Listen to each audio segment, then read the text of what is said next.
नमस्कार प्रिय विद्यार्थियों, हम एरर एंड देयर रेक्टिफिकेशन को डिस्कस कर रहे थे, उसी को आगे बढ़ाते हैं। नेक्स्ट है, हम ये देख रहे थे कि क्या इम्पैक्ट आता है प्रॉफिट एंड लॉस का एरर्स को रेक्टिफाई करने के बाद। एक मेथड हमने लास्ट वीडियो में देखा। दूसरा मेथड है bye preparing revise profit and loss account. In this method effect of rectification of error on net profit is ascertained by preparing a revised profit and loss account। हम इसमें profit and loss को दोबारा से बनाते हैं, revise बनाते हैं और उसके इम्पैक्ट को जानते हैं। If in rectification entry item which are return in the profit and loss trading account are debited, then these are return in the debit side of revise profit and loss account. अगर rectification से किसी account के impact होने से profit and loss के debit में या trading के डेबिट में आता है तो हम उसको डेबिट साइड में लिखते हैं रिवाइज प्रॉफिट एंड लॉस के। अगर रेक्टिफिकेशन एंट्री में जो आइटम आती है वो ट्रेडिंग या प्रॉफिट एंड लॉस की क्रेडिट में आती है तो हम उस आइटम को रिवाइज प्रॉफिट एंड लॉस की क्रेडिट में लिखते हैं। As is clear from the earlier discussion that the error occurred in the last year have already put the impact of on last year profit and loss account. Therefore, the effect of these errors are rectified by preparing revised profit and loss account in the current year. पिछले साल इनका impact होना था, लेकिन अब हम उसको close कर चुके हैं, तो अब हम क्या करेंगे, revise profit and loss account current year में बनाएंगे, so that they may not affect the profit and loss of the current year, ताकि करंट ईयर पर उनका इम्पैक्ट ना आए। बस उससे ये पता लग जाए कि रिवाइज बनाने से हमने जो लास्ट ईयर गलतियां हुई थी उनके सुधार करने से लास्ट ईयर के प्रॉफिट एंड लॉस पे क्या इम्पैक्ट आता उसको रेक्टिफाई करने के लिए किया गया है, उसका करंट ईयर के प्रॉफिट या लॉस पर कोई इम्पैक्ट ना आए। कैसे है, एग्जाम्पल से देखते हैं। On 31 March 1999 Ram Gopal's profit and loss account showed a net profit on 9,720। 31 मार्च 99 को समाप्त हुए वर्ष के लिए राम गोपाल का profit and loss account net profit दिखा रहा था 9,720 रुपए। उसने क्या क्या गलतियां पाई गई, क्या क्या भूल उससे हो गई। पहली थी goods costing 650 were sent to a customer on sale और return basis ₹750. The entry was made in the sales book, but the customer had not informed regarding the acceptance by 31st March 1999. उसने 650 रुपए लागत का माल 750 रुपए पे cell और return basis पर बेचा था। एक्चुअल सेल में लिख दिया, जबकि कस्टमर ने 31 मार्च 1999 तक इन्फॉर्म नहीं किया था कि उसने गुड्स को रख लिया है या लौटा दिया। तो इसकी दो एंट्रियां होंगी, एक तो हम सेल्स को रिवर्स करेंगे और दूसरा इस स्टॉक को हम क्लोजिंग स्टॉक में लेंगे। तो क्या एंट्री हो जाएगी, sales account debit to customer account, ये होगी सेल्स अमाउंट से 750, क्योंकि हमने 750 के सेल को रिकॉर्ड कर दिया था, उसको हम रिटर्न कर देंगे, उसको रिवर्स कर देंगे। दूसरा उसको क्लोजिंग स्टॉक में लेना है, तो एंट्री हो जाएगी closing stock account debit to trading account, ये होगी कॉस्ट प्राइस से 650 से। इस प्रकार से हम इस रेक्टिफिकेशन का सुधार करेंगे, इस एरर का सुधार करेंगे। नेक्स्ट है unexpired insurance 200 has not been taken into account while preparing the profit and loss account. Insurance था अनएक्सपायर्ड 200 रुपीज का, हमने उसको अकाउंट में नहीं लिया जब हम प्रॉफिट एंड लॉस अकाउंट बना रहे थे। तो क्या हो जाएगा, ये हमारा प्रीपेड इंश्योरेंस है, prepaid insurance debit to insurance account हो जाएगा। तो एंट्री हो जाएगी prepaid insurance account debit 200 to insurance account 200 unexpired insurance not taken into the books. इस प्रकार से हम इसको रेक्टिफाई करेंगे। फिर थर्ड है value of stock in hand on 31 March was overstated by ₹1000। जो क्लोजिंग स्टॉक था उसको 1000 रुपए से ज्यादा शो कर दिया गया। तो हमें क्लोजिंग स्टॉक को कम करना है, तो क्या हो जाएगा, trading account debit to closing stock. तो एंट्री हो जाएगी trading account debit 1000 to closing stock ₹1000, closing stock overstated. फिर है ₹4500 were outstanding on account of wages and salary. 4500 रुपए हमारे वेजेस एंड सैलरी के आउटस्टैंडिंग है, उसकी एडजस्टमेंट नहीं की गई। तो क्या हो जाएगा, wages and salary account debit to outstanding salary. Wages and salary account debit 4500 to outstanding wages and salary 4500, wages and salary are outstanding. ये हमारी लाइबिलिटी है, उसको लिया नहीं, और हमारा एक्सपेंस है, एक्सपेंस को डेबिट कर देंगे और लाइबिलिटी क्रेडिट हो जाएगी। नेक्स्ट है ₹1000 spent on the current repair of plant and machine were capitalise. 1000 रुपए हमने करंट रिपेयर करवाया था प्लांट एंड मशीन का, उसको कैपिटलाइज कर दिया, तो गलत कर दिया, क्या हो जाएगा, repair account debit to plant and machine, तो एंट्री हो जाएगी repair account debit 1000 to plant and machine 1000, amount spent on repair wrongly debited to the plant and machine account। Next है an amount of ₹5000 on account of a claim against the merchant was disputed and it was estimated that 2000 would probably have to be paid on this account। 5000 रुपए की हमारी contingent liability थी कि claim था, अब वो हो सकता है देना पड़े ना देना पड़े, लेकिन हमें मोस्ट प्रोबेबली लग रहा है 2000 रुपीज पे करने पड़ेंगे, तो हमें 2000 की व्यवस्था करनी है, तो क्या हो जाएगा, profit and loss account debit to provision for contingency ₹2000। Next है interest accrued on investment was 1000। Interest accrued था, ये हमारी इनकम थी, हमने इसको इनकम में नहीं लिया और हमारी एसेस्ट हो गई, तो क्या हो जाएगा, accrued interest account debit to interest account ₹1000। फिर हम इनको revise profit and loss account में क्या इंपैक्ट आएगा वो दिखाएंगे। पहले प्रॉफिट एंड लॉस का बैलेंस था हमारा नेट 9720, इसको हमने क्रेडिट में लिखा। फिर हम फर्स्ट एंट्री से लगते हैं। फर्स्ट एंट्री में सेल्स को हम दिखाते हैं, वैसे तो ट्रेडिंग की क्रेडिट में आता है, लेकिन हमने सेल्स को डेबिट किया है, तो ये प्रॉफिट एंड लॉस की डेबिट में आएगा, क्योंकि सेल्स को कम करना है, तो profit and revise profit and loss की डेबिट में लिखा to sales account 750। Customer account, ये पर्सनल अकाउंट है, तो इसका ट्रेडिंग या प्रॉफिट लॉस में कोई इंपैक्ट नहीं आएगा। फिर है क्लोजिंग स्टॉक हमारा 650 से बढ़ गया, तो हम इसको ट्रेडिंग की क्रेडिट में दिखाते हैं, तो ये क्रेडिट में आ जाएगा रिवाइज प्रॉफिट एंड लॉस के बाय क्लोजिंग स्टॉक 650। फिर हमारी सेकेंड एंट्री है प्रीपेड इंश्योरेंस टू इंश्योरेंस, तो इंश्योरेंस 200 है, वो हमारा एक्सपेंस कम हो गया तो वो प्रॉफिट को बढ़ाएगा, तो हमारे क्रेडिट में आ जाएगा रिवाइज प्रॉफिट एंड लॉस के बाय इंश्योरेंस ₹200। फिर है हमारा नेक्स्ट ट्रेडिंग अकाउंट को डेबिट किया, क्लोजिंग स्टॉक 1000 से क्रेडिट हुआ, तो हम क्या करेंगे, फिर स्टॉक अकाउंट हमारा ट्रेडिंग अकाउंट डेबिट हो रहा है, हमारे प्रॉफिट को कम करेगा, तो रिवाइज प्रॉफिट एंड लॉस की डेबिट में आ जाएगा टू स्टॉक अकाउंट 1000।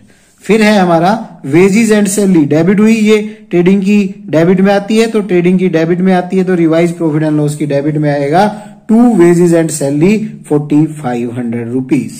उसके बाद है रिपेयर हमारा एक्सपेंस है, एक्सपेंस बढ़ गया, तो रिवाइज प्रॉफिट एंड लॉस की डेबिट में आएगा टू रिपेयर अकाउंट ₹1000। फिर है हमारा प्रोविजन बनाना है कंटीजेंसी से, हमारा प्रॉफिट कम हो गया, तो रिवाइज प्रॉफिट एंड लॉस की डेबिट में आएगा to provision for contingency ₹2000। Next है हमारा इंटरेस्ट हमारी इनकम है, तो ये प्रॉफिट को बढ़ाता है, तो रिवाइज प्रॉफिट एंड लॉस की क्रेडिट में आएगा बाय इंटरेस्ट ₹1000। और फिर हम इनके डेबिट और क्रेडिट का मैच करेंगे तो हमारा करेक्ट प्रॉफिट आ जाएगा 2320। इस प्रकार से हम इस रिवाइज प्रॉफिट एंड लॉस को बना के प्रॉफिट को जान सकते हैं। इस चैप्टर का हमारा लास्ट टॉपिक है rectification of error after the preparation of final account. Final account prepare करने के बाद हम रेक्टिफाई करते हैं, तो क्या होगा, when the error are rectifying after preparing the final account, then profit and loss adjustment account is open to show the rectification entry। तो हम profit and loss adjustment account open करते हैं एंट्रीज को रेक्टिफाई करने के लिए, instead of showing the item into trading and profit and loss account, उसको दिखाने के स्थान पर हम profit and loss adjustment show करते हैं। At the last balance of this account is transfer to the capital account. जहां पर भी हमारा नॉमिनल अकाउंट आएगा वहां पर हम उसकी जगह पे profit and loss adjustment account को डेबिट या क्रेडिट करेंगे, और फिर प्रॉफिट एंड लॉस एडजस्टमेंट का जो बैलेंस होगा एट द एंड उसको हम कैपिटल अकाउंट में ट्रांसफर कर देंगे। कैसे करेंगे, हम एग्जांपल से समझते हैं। Following error were located in the book of Anil की बुक में ये एरर्स पाई गई after the same work closed for the year ending 31 दिसंबर 2005। 31 दिसंबर 2005 को समाप्त हुए वर्ष के लिए अकाउंट्स को क्लोज करने के बाद ये गलतियां पाई गई। Later on difference has been put to the suspense account, और इस को सस्पेंस अकाउंट में डाल दिया गया था और बैलेंस शीट में उसको शो किया गया था। क्या गलतियां हैं, कैसे सुधार करेंगे। The balance of furniture account on 1 January 2004 was carry forward rupees 15,800 instead of previous year balance 18,500। 18,500 रुपए फर्नीचर का बैलेंस था, लेकिन गलती से उसको कैरी फॉरवर्ड करके 15,800 ले आए। A depreciation at the rate of 20% per annum was charged on furniture by written down value method, और डेप्रिसिएशन उस पर चार्ज करना था 20% फर्नीचर पे रिटर्न डाउन वैल्यू मेथड से। दो रेक्टिफिकेशन एंट्री होंगी। एक तो हम फर्नीचर को 15,800 ले आए 18,500 के स्थान पे, तो 2,700 रुपए से हमारा कम फर्नीचर डेबिट हुआ। Furniture account debit to suspense account आ जाएगा हमारा 2,700 रुपए। फिर हमने इस 2,700 रुपए पे डेप्रिसिएशन लगाना है 20% पर एनम, तो हमारा 2,700 गुना 20%, तो हमारा 540 रुपए डेप्रिसिएशन आ जाएगा। डेप्रिसिएशन नॉमिनल अकाउंट है, तो मैंने बताया नॉमिनल अकाउंट की जगह पर हमें यहाँ पर प्रॉफिट एंड लॉस एडजस्टमेंट को डेबिट करना है, और दूसरा अकाउंट हमारा अगर रियल और पर्सनल है तो उसको हमें एज इट इज करना है। तो यहाँ पर फर्नीचर क्रेडिट होगा और डेप्रिसिएशन की जगह प्रॉफिट एंड लॉस एडजस्टमेंट 540 रुपए से डेबिट हो जाएगा, और फर्नीचर अकाउंट हमारा क्रेडिट हो जाएगा 540 रुपए से।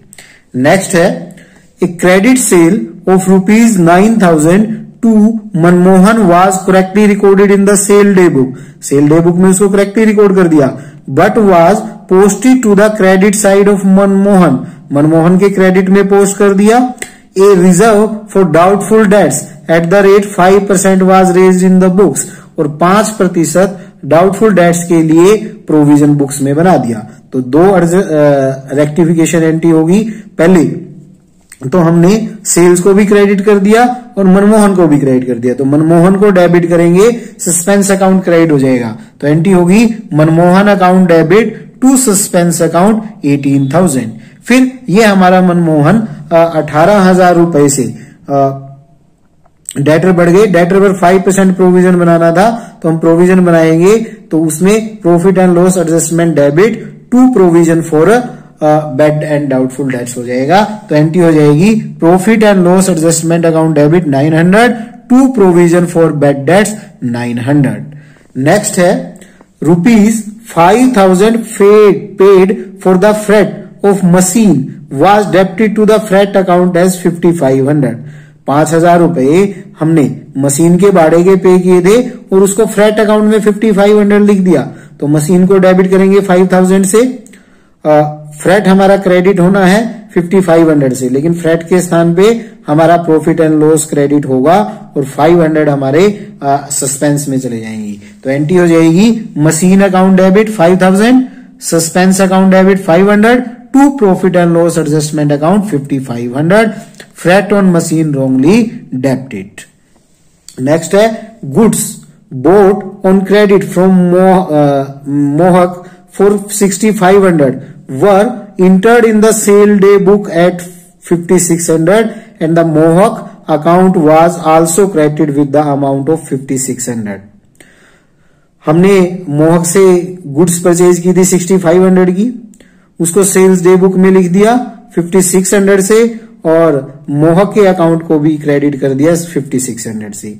तो क्या हुआ, एक तो परचेज को डेबिट करना था, डेबिट नहीं हुआ। सेल्स हमारा गलती से क्रेडिट हो गया, सेल्स को डेबिट कर देंगे, तो सेल्स और परचेज दोनों नॉमिनल अकाउंट है, तो 5,600 प्लस 6,500 12,100 से profit and loss adjustment debit हो जाएगा। मोहक कम क्रेडिट हुआ है 900 से, मोहक क्रेडिट हो जाएगा और बाकी सस्पेंस अकाउंट में चले जाएंगे। तो एंट्री हो जाएगी profit and loss adjustment account debit 12,100, Mohak account 900 to suspense account 11,200। Credit purchase wrongly pass through the sales day book. फिर हम क्या करेंगे, प्रॉफिट एंड लॉस एडजस्टमेंट का अकाउंट बनाएंगे। Profit and loss adjustment account बनाया, पहली एंट्री में हमारा नहीं है ए पार्ट में, बी पार्ट में डेबिट है, तो हमने उसको डेबिट में लिखा to furniture 500 40 rupees. Second entry में फर्स्ट ए पार्ट में नहीं है कहीं भी प्रॉफिट एंड लॉस एडजस्टमेंट, दूसरे पार्ट में है profit and loss debit 900 to provision for bad debts, तो डेबिट में आ जाएगा to provision for bad debts rupees 900। Third entry में profit and loss adjustment credit है 5500 से, तो हम क्रेडिट करेंगे by machine 5000, by suspense 500। Fourth entry में profit and loss adjustment debit है 12100 से, हम डेबिट करेंगे टू मोहक 900 टू सस्पेंस अकाउंट 11200। फिर हम इसके डेबिट और क्रेडिट का मिलान करेंगे, जो भी बैलेंस आएगा उसको हम ट्रांसफर कर देंगे। यहाँ पे डेबिट ज्यादा आ रहा है तो अनिल का कैपिटल अकाउंट 8040 रुपीज से डेबिट हो जाएगा, एंट्री हो जाएगी Anil's capital account debit 8040 to profit and loss adjustment account 8040, balance of profit and loss adjustment account transfer to the capital account. और हम सस्पेंस अकाउंट बना सकते हैं, प्रॉफिट एंड लॉस 500 से क्रेडिट था, सस्पेंस डेबिट था, फर्नीचर से 2700 से, मनमोहन से, प्रॉफिट एंड लॉस एडजस्टमेंट से, और डिफरेंस आ जाएगा हमारा ट्रायल बैलेंस का। जिस प्रकार से हमने सस्पेंस को पहले बनाया उसी प्रकार हम बना सकते हैं। That's all for errors and their rectification. I hope आप लोगों को समझ आया होगा। Thank you very much.